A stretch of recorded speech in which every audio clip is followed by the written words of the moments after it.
All right. Don't get mad at me. But my second video today, to keep my word, is going to be about the lottery, the poor man's tax. I never heard that term until I went to college, and I had a finance professor, actually a professor that I really admired and I enjoyed, is the one that said that. And it really blew my mind. And ever since then, that's what I've called it, the poor man's tax. And so because this is tax related, because it is finance related, I'm going to talk about it today. And so I think this cartoon here really sums up exactly what's going on. And I'll run through some facts and some figures and some numbers to really drive this point home. But we do all understand, I think everyone knows that lottery is a tax. You know, the state lottery is ran by the state, and they use it to collect money, and they do get paid on this stuff. Okay. Now, it is true that the proceeds from the lottery do go for some decent state programs. Okay, it's true, and we'll take a look at those here in just a second. But it's important to understand that it is in fact a tax. All right, now this is what's called the Texas sin tax. Okay, now this is 2015, so it's been a while, but you see here we have the tax on alcoholic beverages, the tax on cigarettes, and the tax on gambling. Right, tax on gambling. That is just about as much as the cigarettes and alcohol. Okay, that's what they're collecting in taxes on that stuff. All right, so what I want to roll through here is a report that was done on the Business Insider. Okay, and I will throw this in the description.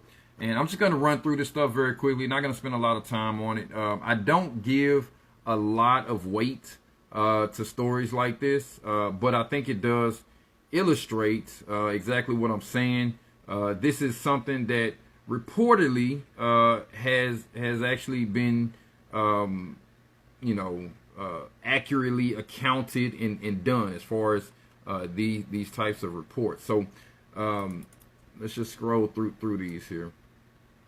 People in households earning under $40,000 accounted for 28% of South Carolina's population, but made up to 54% of frequent players.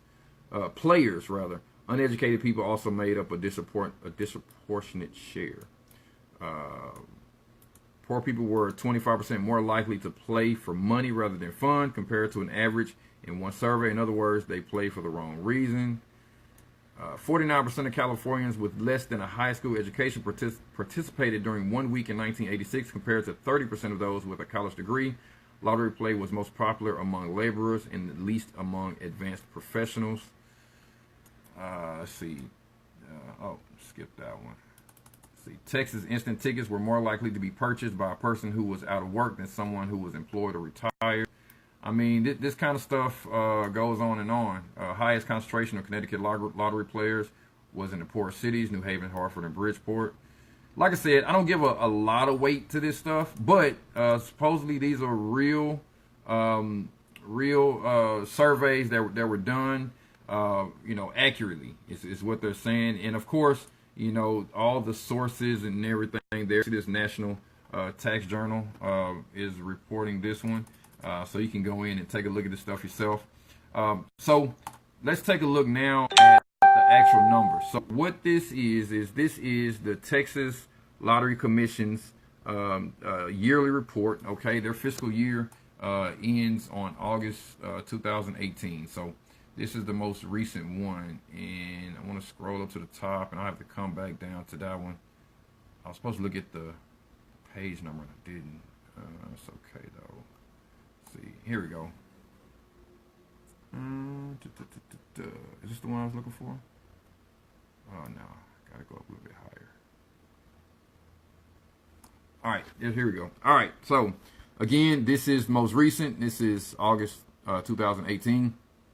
So as you can see here, this is very simple. That is the total lottery proceeds. Okay, so looks like I'm get my finger out of the way.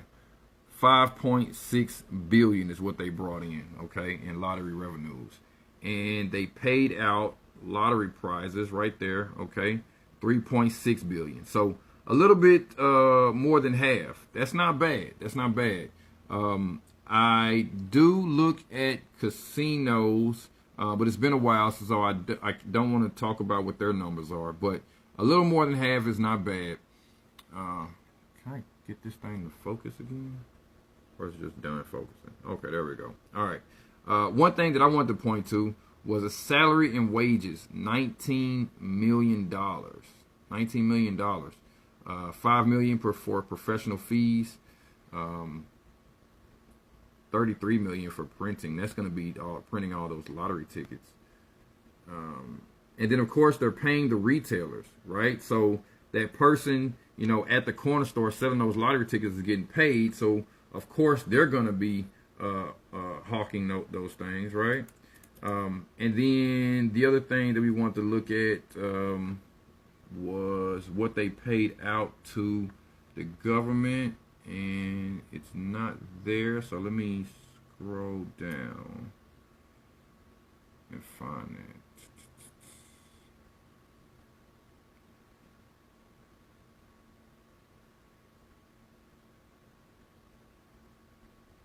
Okay, here we go. All right.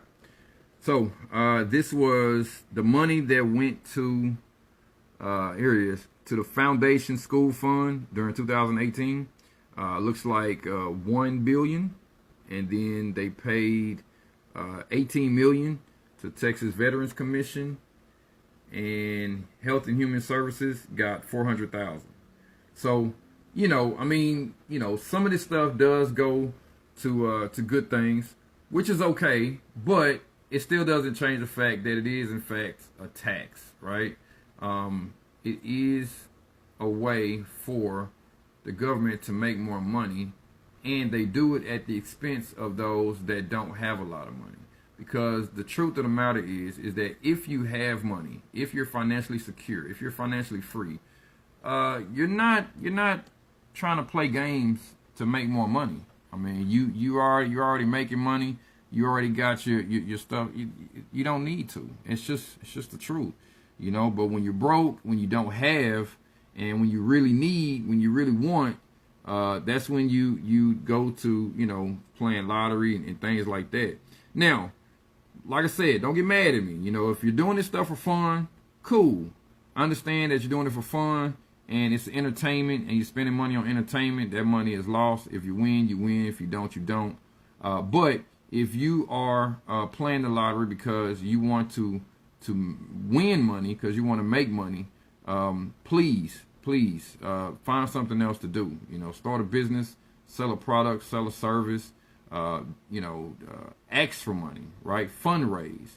You know, there's a lot of ways to make money rather than gambling, right?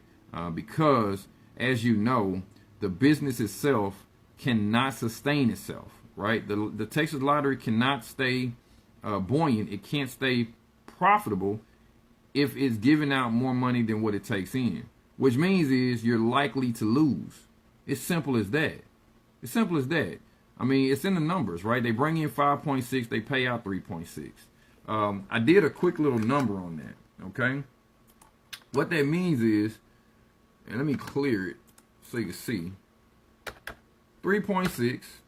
Okay, it's how much they're paying out versus 5.6 that they're bringing in.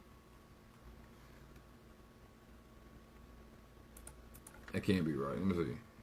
3 divided by 5 is 6. But if I do 3.6 divided by 5.6. All right, well, I'll roll with that. Math is math, right? So 64%. Okay, 64% is what they're paying out, right?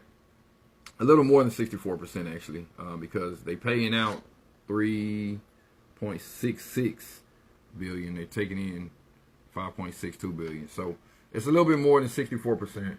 What that means is every dollar that you put in, you can expect to lose 40 cents of it. That's the numbers, right?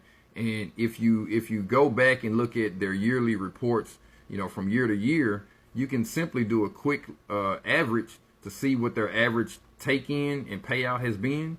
And that'll tell you, for every dollar that you're spending, you're losing like 30 cents, 40 cents, 50 cents, right? So again, if you're playing for fun, by all means, have your fun. But if you're trying to make money on this, please find something else to do. The lottery, again, is a tax, and it's a tax on the poor. From me to you, I holla.